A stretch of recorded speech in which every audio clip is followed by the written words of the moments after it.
Hello everyone and welcome to another video in which we'll be looking at the questions and solutions of a reading comprehension exercise from slot 3 of CAT 2023. This is a passage on Steven Pinker's book on rationality, the book review of that book. I had discussed in a previous video how to read the passage and what information is supposed to be gathered from the passage. Watch that video first, then come to this video to look at the questions and the solutions. And as usual, disclaimer I will put here, rather not disclaimer, but instruction I will give here is before you watch this video, try to solve the entire exercise yourself. Right. So having said that, let's look at the questions. First question says, the author refers to ancient Greek philosophers to do what? I always tell my students that go back to the passage. Whenever a question is asking about some specific part of the passage, go back to the passage and read exactly where that particular part has been mentioned and try to infer something from that particular part of the passage. This question, it's very important to do that because if I look for that phrase, ancient Greek philosophers, it's mentioned in the last paragraph here. So it says explored by, but this profoundly important point. Which point? The role of moral and ethical education in promoting rational behavior is explored by ancient Greek philosophers like Plato and Aristotle. Why going back to the passage is very important is because here even Plato and Socrates in the previous paragraph has been mentioned, but they are not being talked about as ancient Greek philosophers. This is a game that the paper set is playing with us. The point could have been that the point that he's trying to make through this part of the passage, where he's talking about showing the virtue of knowing what you do not know and examining all premises and arguments, not simply trusting speaker's authority or charisma, attributed to many of his most profound insights to dreams and visions.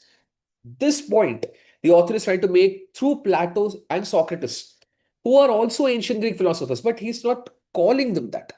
He's mentioning ancient Greek philosophers in this paragraph where he's talking about promoting the use of logical thinking in moral and ethical education, which Pinker has left underexplored in his book. So this, if we don't go back to the passage, there's a high chance that we will get it wrong. But if we go back to the passage and if we understand this, then we can actually easily mark the answer as option B, because in that context is what ancient Greek philosophers are being referred to here. A says indicates a very similarity. So nowhere in neither of these paragraphs are there similarities being mentioned, because in both the places the author is mentioning Plato, Socrates, and ancient Greek philosophers to criticize the work done by Pinker. That's why A is not the correct answer. C, people might mark as the answer if they're focusing on how Plato and Socrates have been used. And D says highlight that the influence of the thinking on the development of Pinker's arguments. Again, this is not the correct answer for the same reason that A is not the correct answer. So going back to the passage is being tested in question number 1. That's why answer is option B. I would say moderate question, not easy. But a simple step of going back to the passage, not being lazy, going back to the passage can actually help you get this question correct. Coming to question 2, it says the author mentions Kekule's discovery of the structure of benzene and Mozart's symphonies to illustrate the point that this is present in the previous paragraph, where the author is saying that logical thinking might not always be the good thing, because sometimes we might have to rely on instincts and dreams and visions and things like that. That has led to people making really path-breaking discoveries in science like benzene and in music like Mozart's. So let's look at the options with that understanding. A says great innovations across various fields can stem from flashes of intuition and are not always propelled by logical thinking. So A is a point that the author is trying to make through these two examples. So A can be the correct answer. Let's hold on to A. B says, unlike the sciences, human achievements in other fields are a mix of logical reasoning. Now, this is absolutely incorrect, because Kekule's discovery is in chemistry, structure of benzene, which is a science. So the author is not comparing science with other fields. So B is absolutely incorrect. C says Pinker's conclusions on sequential reasoning are bellied. Bellied means contradicted. Contradicted by European achievements which in the past were more rooted in unconscious bursts of genius.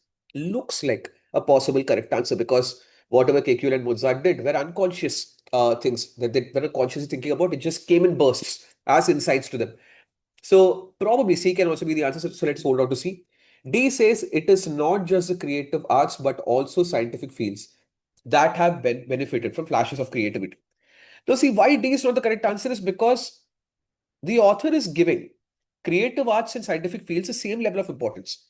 It's not like he's saying that in other fields, logical thinking is not required and only in science, logical thinking is required, and then using these examples to contradict himself. No, he's never saying that anywhere logical thinking is of less importance. So here, what it again does is it is comparing creative arts and scientific fields and saying that not just that we believe already that creative fields don't require logical thinking. I don't think the author anywhere expresses that emotion. That's why D is also not the correct answer. Answer is either A or C, and confusion between A and C is very, very valid. But the correct answer can be picked up, can be marked if we pay attention to every single word inside both the options, especially in option C. If we read this word more very carefully, it says we're more rooted in unconscious bursts of genius and less rooted in logic. I don't think that the author is saying that. The author is saying that sometimes it can be logical sequential thinking, sometimes it can be unconscious bursts of genius. The author is not saying that unconscious bursts of genius is more likely to be the reason for achievements. And that is why C is not correct, and that's why A is correct. Difficult question for this reason. Options are not easily eliminatable, even though we know exactly where this particular sentence is given in the passage and what point the author is trying to make. But a lot of things are at motion here. We need to understand that comparison between science and arts is not being done. It's not like the author is saying that arts does not require sequential logical thinking. And attention to the word more is very, very important to eliminate C and mark A as the answer. That's why answer to question number 2 is option C. Right. Moving to 3, 3 says, according to the author, for Pinker as well as the ancient Greek philosophers, rational thinking involves all of the following except. So, negative question. So, what does logical thinking not involve? Let's look at the options. The belief that the ability to reason logically encompasses an ethical and moral dimension mentioned in the last paragraph. So, A is not the correct answer. An awareness of underlying assumptions in argument and gaps in one's own knowledge. I think very well implied. The primacy of conscious sequential reasoning as the basis for several human achievements. I think this is been disagreed with by ancient Greek philosophers like Socrates and Plato, who have clearly attributed their achievements to visions. That's why C can be the correct answer, but let's read D. Arriving at independent conclusions irrespective of who is presenting the argument. That's absolutely both the philosophers and Pinker will agree that it does not depend upon presentation, again given in that second to last paragraph or in the first part of the passage, that it does not depend upon who is saying, how it is being said. We need to be able to separate the wheat from the chaff, and that's why D is being implied. Only C is not being implied because C maybe Pinker agrees with, but definitely ancient Greek philosophers like Plato and Socrates are not agreeing with this. That's why C is the only possible correct answer. Now, see, this is how the paper setter plays with our mind. Here, when he's talking about ancient Greek philosophers, the paper setter is okay with this being construed as Plato and Socrates. But in question number 1, when he's referring to ancient Greek philosophers, he's not okay with us looking at the Plato and Socrates example. He's only okay with the part of the passage where literally ancient Greek philosophers are mentioned. This is why I keep telling people that in reading comprehensions, you have to use the process of elimination. Because it's not like there is going to be only one correct answer. There will be more correct and less correct answer. In that question, we have to take the literal meaning of ancient Greek philosophers. In this question, if we take the literal meaning of ancient Greek philosophers being mentioned inside the passage, we will not find any of the options which is a correct answer. So that's why here, if I become a bit more flexible, C is more correct than any of the remaining options, and that's why C we have to mark as the answer for 3. Again, I would not say an easy question, moderate level question. I have to read the options very carefully, and because it's a negative also, moderate level question. 4 says the author endorses Pinker's view on the importance of logical reasoning as it. So A says equips people with the ability to tackle challenging practical problems. Maybe he does point that out. B says focuses public attention on real issues like development rather than sensational events. This is an application of Pinker's logic, so B can be the answer as well. C says provides a moral compass for resolving important ethical dilemmas. The author believes this, but the author is criticizing Pinker for not exploring this well enough. That's why C is not the correct answer. And D says helps people to gain an expertise in statistic and other scientific disciplines. See, Pinker is talking about usage of statistical methods and mathematical methods for sequential logical thinking. But he's not writing this book as a theoretical book where people can learn stats and scientific disciplines. At least that's not what the reviewer has portrayed this as. Answer is either A or B. Now, again, among A and B, which is more correct?